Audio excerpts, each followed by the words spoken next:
Well, it's that time of year again. It's the end of the year, and it's time to do the year in review. All of the work done on the 4 cars that I have here in the Drive channel, and I'm going to talk about what I've done to each car and how much it costed me, give or take, within within the bounds of my terrible memory. So, without further ado, let's get at it.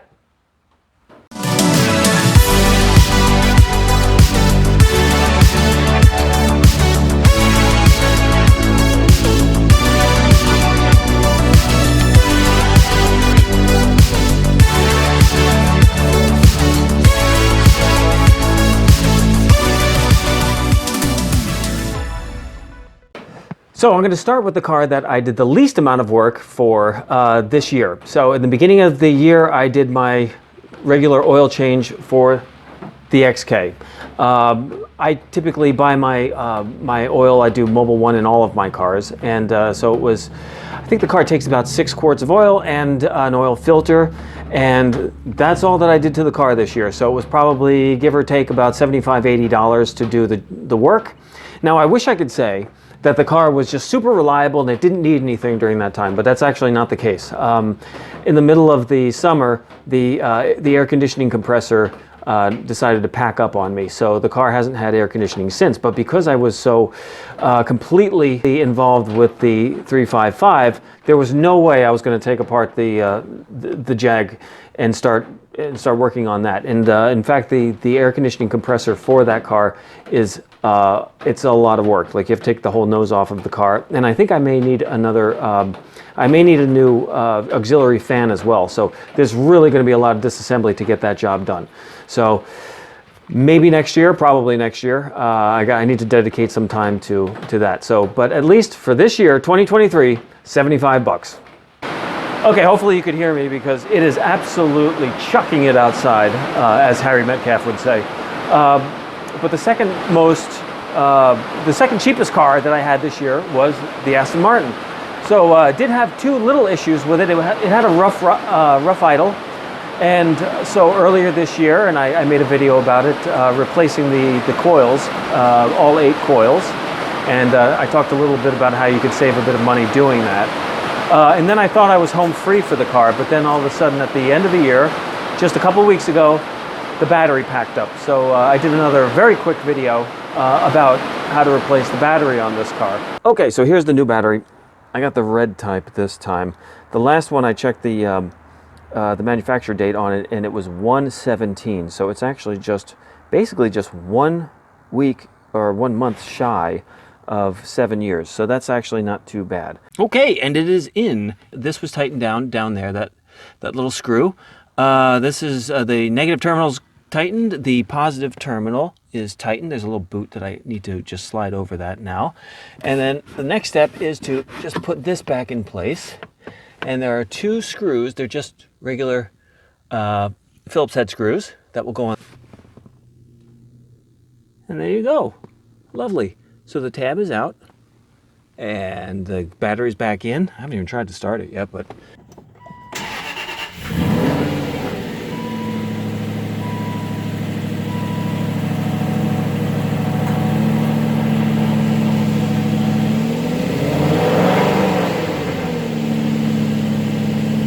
other than that, though, the car's been very, very reliable.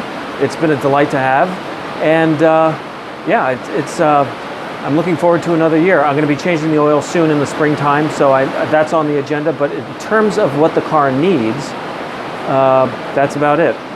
So the third cheapest car for me to own this year was the Land Rover. So I did a video replacing the shocks. I did coilovers. Bought basically unbranded, $850 on eBay. That included shipping, but then it took me a while to install them. And as I was installing them, I broke the lower. It basically has a McPherson strut setup in this car for both the front and the rear. And the front lowers, the front lower A-arms, were damaged by the mechanic. That would be me. Okay, so on this side, same problem, where when I tried to remove this, it was completely marred. So there's no way that this lower A-arm is going to be reusable. and I had to replace those. So they were 120 bucks a piece. So we're looking at maybe $1,000. In addition to that, I also bought, which I haven't done yet. I bought a new belt.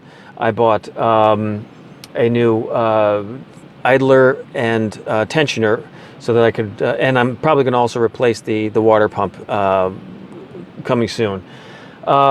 Beyond that, I also did I replaced the auxiliary fan, and I also replaced the thermostat. The thermostat had broken about a year ago, and I just didn't get around to fixing it because it's a lot of work. In this car, things are not easy. In part because everything is rusty, but that's just my car. The other reason is that, for instance, to get to the thermostat, it's a big job. You have to remove the entire the intake in the front. But if you're going to remove that, you might as well. That's when you want to replace the auxiliary fan. Now, I did make a video on that because I thought it would just be too boring, and I wasn't sure if I would actually continue it or give up halfway. So I didn't make a video on that. But I'll probably make a video doing the when I do the belt in the front and replacing the water pump. It is again another weird thing about this car, the way that it's set up. It's not as straightforward as it is on most cars, so that should be interesting. But I'll probably wait till the spring to do that. Now, beyond that, so we're probably looking at total for this car something in the neighborhood of 1,500 bucks. But that includes doing things that were really put off for a very long time. And last but not least, the Ferrari. So the 355 I bought at the very end of last year as a project. So as you might imagine, of course, it would be the car that I spent the most money on. I mean, it was bought as a project to convert it from an F1 semi-automatic gearbox to a manual transmission, and I was actually able to do that. So the shifter is now connected to the transmission.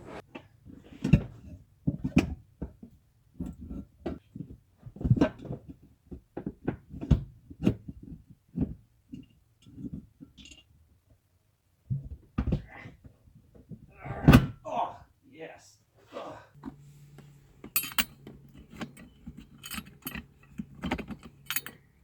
And so I'll do a video specifically on what it took to do that and the exact prices of different things like that. But give or take, it was about $8,500. Now that was a combination of buying some things that were used, some things that were new. So about $8,500 to do the conversion. But then in addition to that, I also did a major service on the car, which actually worked out really well, because when you take apart the car to do the conversion, you can actually have access to things that allow you to do the major service. So. And as you can see here, the gas tank is out of the car. Okay, and here we have the tensioners. Actually, those are the tensioners. The tensioner bearings, the water pump and alternator belt, a air conditioning compressor belt, and the two cam belts. So all these are going to be replaced today. All right, so that's the first one on.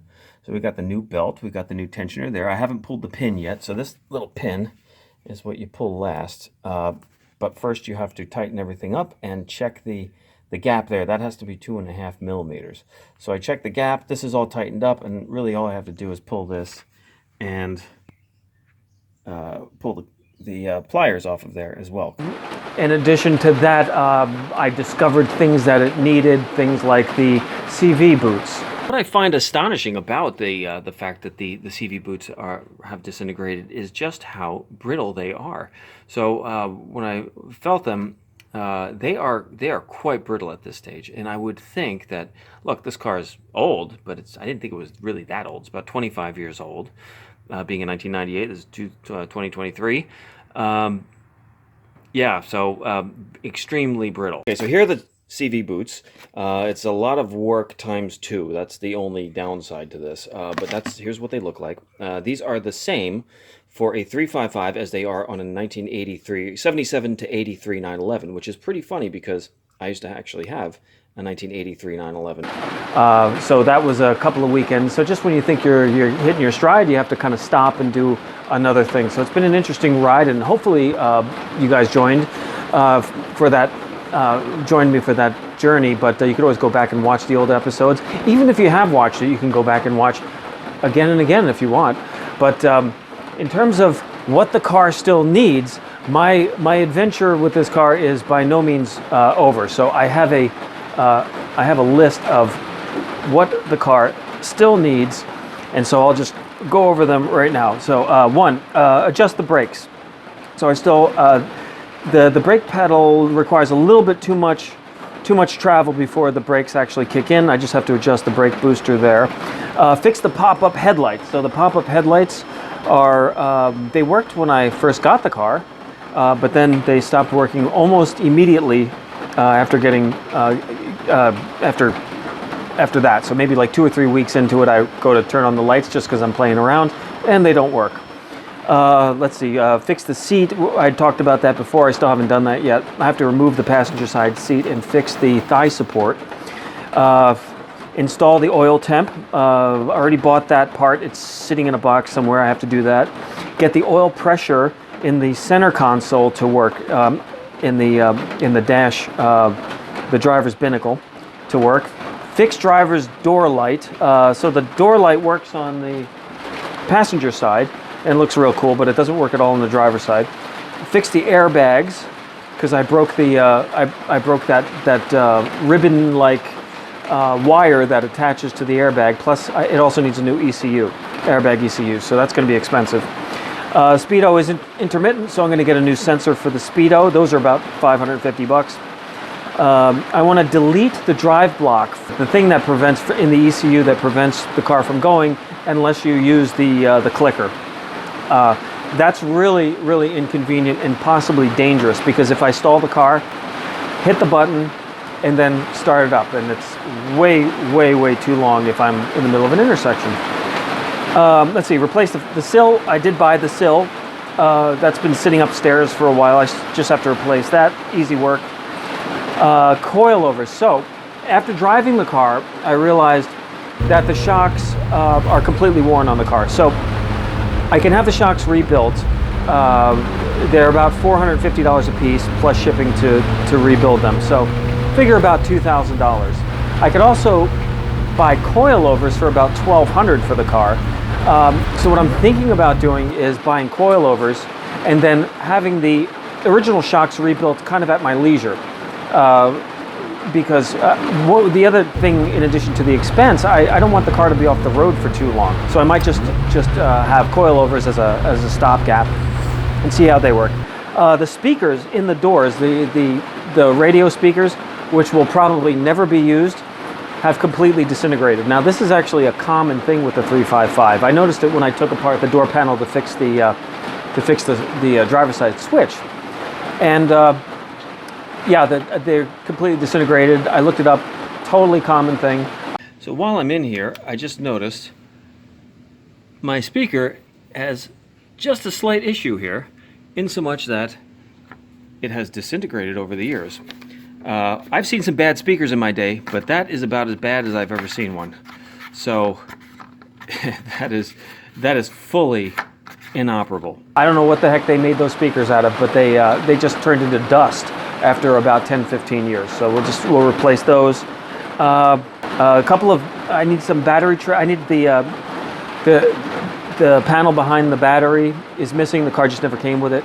There's an under tray right under here, which right where my hand is, the car came without that. It's just a small one. The major tray is in there.